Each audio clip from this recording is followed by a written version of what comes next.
Assalamualaikum dan hai kembali lagi dengan soalan nombor 6 dan nombor 7. Trial Plate, Comel Sokmo.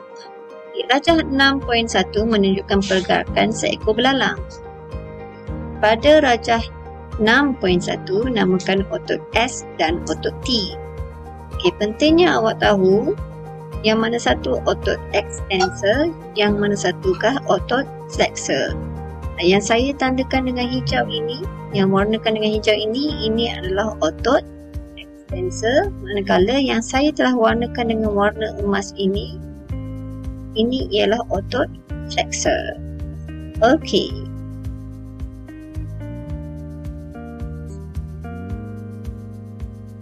Soalan B. Otot S pada kedua-dua kaki belalang telah cedera. Terangkan bagaimana keadaan itu mempengaruhi pergerakan melompat belalang tersebut. Otot S tadi otot apa? Otot extensor. Okey. Otot extensor, otot S tidak dapat mengecut. Kenapa saya gunakan S? Sebab mungkin ada di antara kita tak ingat pun otot S tu nama dia apa. So lebih selamat kalau kita gunakan S ataupun huruf yang diberikan dalam soalan sahaja.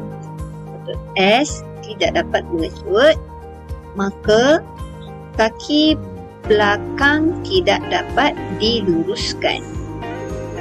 Daya lentingan tidak dapat dihasilkan. Oleh itu, belalang tidak dapat melompat. Ada 3 markah, tapi kita bagi seboleh-bolehnya ada 1 poin yang lebih. Okey, mengenai ini, otot S dan otot T ini, otot S adalah otot extensor, manakala otot T adalah otot flexor. Yang ni dia punya jiwa. Otot extensor mengecut, kaki diluruskan. Kena ingatlah bahawa otot ini sentiasa bertindak secara antagonis. Antagonis maksudnya berlawanan antara satu sama lain. Saya bagi contoh ini sekejap. Apabila otot extensor mengecut, otot flexor mengendur, maka kaki diluruskan. Itu maksud saya otot bertindak secara antagonis, perlawanan. Okey. Kunci yang kedua, apabila otot flexor mengecut, kaki dilipat dalam bentuk Z, ataupun apabila otot flexor mengecut, kaki dibengkokkan dalam bentuk Z. Okey, kalau nak buat ayat yang dalam menepati otot bertindak secara antagonis ni, kita akan buat macam ni. Apabila otot flexor mengecut, otot extensor mengendur, kaki dilipat dalam bentuk Z. Okey. Soalan ini, kalau kita dalam silibus KSSM, dia akan bagi contoh belalang lah. Tapi whatever it is, dia bagilah katak ke, kangaroo ke, arnab ke. Kalaulah awak dapat perhatikan selama ni bahawa kaki belakang depa tu akan dilipat dalam bentuk Z, walaupun awak tak pernah pun tahu otot apa, kan, tak pernah belajar pun selama ni pasal arnab, kangaroo semua tu, tapi awak boleh gunakan istilah yang sama sahaja, iaitu otot extensor dan otot flexor. Kena ingatlah, otot extensor kalau dia mengecut, kaki diluruskan. Otot flexor kalau mengecut, kaki dilipat dalam bentuk Z. Okey. Soalan nombor 7. Rajah 7.1 menunjukkan kerata rentas batang bagi pokok U di cotyledon. Okey, perhatikan betul-betul lah. Ini apa? Q ni apa? Ni serakan. Dia dah bagi clue dah ni. Apabila dah ada serakan, lepas tu yang ni ada plat dan ada liang. Macam ni. Ada plat, ada liang. Yang ni maksudnya plat tapis. Ada plat tapis, ada serakan, maka keseluruhan struktur ini kita panggil sebagai phloem. Okey, phloem. Manakala yang di sebelah ini, di sebelah daripada phloem ni berbentuk turus yang memanjang. Dia tak ada pelak tapis. Nampak je macam pelak macam ni, bukan pelak tapis ni. Okey, yang ini adalah nama dia xylem. Okay, ini asas.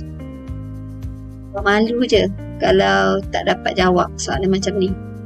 Okey, A1. Berdasarkan rajah 7.1, terangkan bagaimana struktur P dan Q disesuaikan untuk menjalankan fungsinya. Terangkan bagaimana struktur P dan Q disesuaikan. Maksudnya, dia nak tahu adaptasi bagi P dan Q dan awak kena bagi penerangan terhadap adaptasi yang awak berikan itu. Okey. Struktur P bagi satu adaptasi dan satu penerangan. Maka memenuhilah dia punya kehendak soalan. Struktur Q pun sama, bagi satu adaptasi dan satu penerangan. Untuk struktur P iaitu xylem, okay, adaptasi dia adalah tersusun memanjang dari hujung ke hujung. Ini membentuk turus untuk mengangkut air secara berterusan. Ataupun boleh jawab, dinding ditebalkan oleh lignin. Ini memberikan sokongan mekanikal dan mencegah xylem daripada ranap. Ranap tu rosak. Okay, struktur Q mempunyai pelak tapis yang berliang di kedua-dua hujungnya. Maka pengangkutan sukrosa atau asid amino menjadi lebih mudah. Ataupun yang ni, maka pengangkutan hasil fotosintesis menjadi lebih mudah. Atau awak boleh juga jawab, tidak mempunyai ribosom, nukleus dan wave wall, maka pengangkutan sukrosa atau asid amino menjadi lebih mudah. Dijawab, satu adaptasi, satu penerangan bagi struktur P dan Q, awak boleh dapat 2 markah. Okay, yang seterusnya, pokok pisang terkena jangkitan bakteria Ralstonia solanaceae yang menyebabkan penyakit moko. Bakteria ini menyerang tanaman dengan membuat koloni di dalam P. Ingat balik, P itu apa? P tadi adalah xylem. Maka, kena kaitkan dengan fungsi xylem. Xylem sekarang telah diserang. Adakah ia masih boleh berfungsi? Jawapan dia kita tengok. P tidak dapat mengangkut air dan garam mineral ke daun dan bahagian tumbuhan yang lain. Okey. Maka fotosintesis tidak dapat berlaku. Perkembangan buah pisang terbantut, buah pisang bersaiz kecil, pokok pisang layu dan akhirnya mati. Kena ingatlah, tak ada air yang dapat diangkut ke seluruh bahagian tumbuhan, especially daun, maka fotosintesis pun tidak dapat berlaku. Dan yang seterusnya lah, kita boleh nampak dia punya perkaitan. Okey.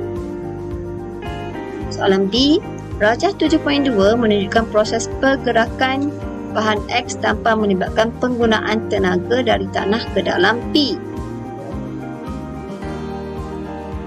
Okay, dalam soalan ini sebenarnya dia telah bagi hint kepada anda pergerakan bahan X tanpa melibatkan penggunaan tenaga, ATP. Tanpa melibatkan penggunaan tenaga, maka ini adalah pengangkutan pasif.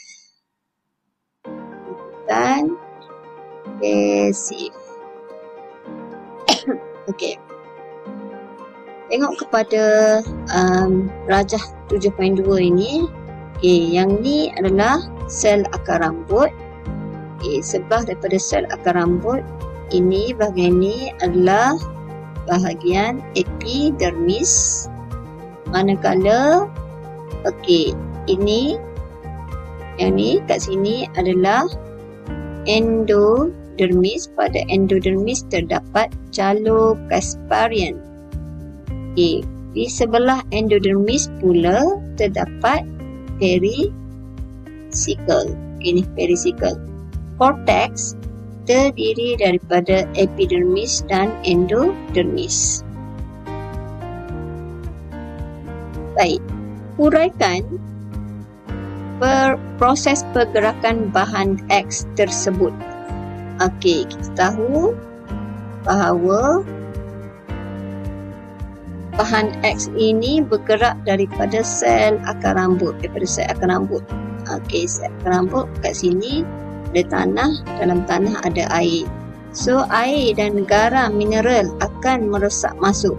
Okey, apa diberi dalam soalan pergerakan bahan tanpa melibatkan penggunaan tenaga, maka bahan tersebut antara air atau garam mineral. Yang mana satu kita nak pilih? Okey, mestilah kita pilih air sebab air akan diangkut tanpa menggunakan tenaga. Terangkan, uraikan. Keupayaan air di dalam tanah lebih tinggi berbanding keupayaan air di dalam sel rambut akar. Ini penting, kena bandingkan dulu keupayaan air dalam satu kawasan berbanding dengan kawasan yang lain. Maka air meresap masuk ke dalam sel rambut akar secara osmosis. Osmosis berlaku secara berterusan merentasi lapisan korteks, endodermis dan perisicle. Ini mewujudkan tekanan akar yang menolak air ke dalam salur xilem. Okey, saya nak tumpukan di sini sedikit. Okey. Ayat yang pertama, keupayaan air di dalam tanah lebih tinggi berbanding keupayaan air di dalam sel rambut akar. Awak kena tulis sel. Ni, awak tak boleh buat ayat. Okey, berbanding keupayaan air di dalam rambut akar. Tak boleh. Wajib ada perkataan sel. Okey. Ayat yang kedua, maka air meresap masuk ke dalam sel akar secara osmosis. Kena habaq osmosis tu. Okey. Air meresap daripada mana? Air meresap daripada tanah ke dalam sel rambut akar pun kena habaq ni sel. Okey, saya harap anda fahamlah. Tapi kalau masih tidak jelas, boleh tanya di ruangan komen.